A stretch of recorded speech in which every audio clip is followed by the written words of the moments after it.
Cammina per la tua salute. È l'appuntamento a Barcola con la passeggiata all'insegna del movimento e dell'attività fisica, evento della settimana di sensibilizzazione alle patologie cardiovascolari. Un percorso lungo 5,5 km da Piazzale 11 settembre al bivio di Miramare e ritorno. Un'attività libera, senza necessità di iscrizione o pettorali, senza cronometri e ognuno ha partecipato in base alla propria andatura. L'iniziativa è stata promossa dall'azienda sanitaria universitaria Giuliani Sontina insieme a tante altre realtà del territorio. Il messaggio è che l'esercizio fisico, oltre le pastiglie, le terapie, le cure che facciamo, è altrettanto importante.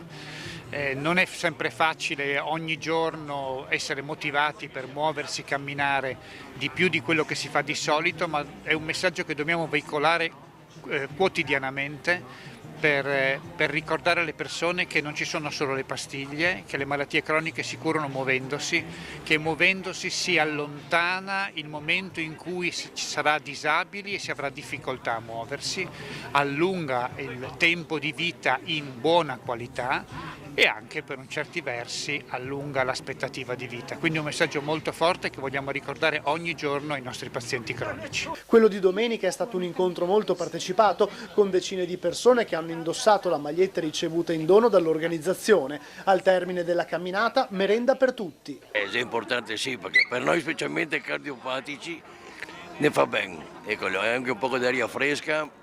Anche se abbiamo lavorato fin tardi ieri, non si vede mai. Che lei ha appena indossato la maglietta per la camminata. Tutti, eccezionale. Contento di questa attività sportiva che fa bene. Bisogna farla.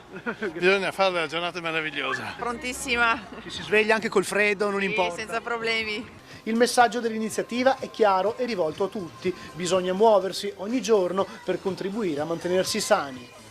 Ognuno, ed è un concetto anche fondamentale, ognuno deve muoversi per quel che può.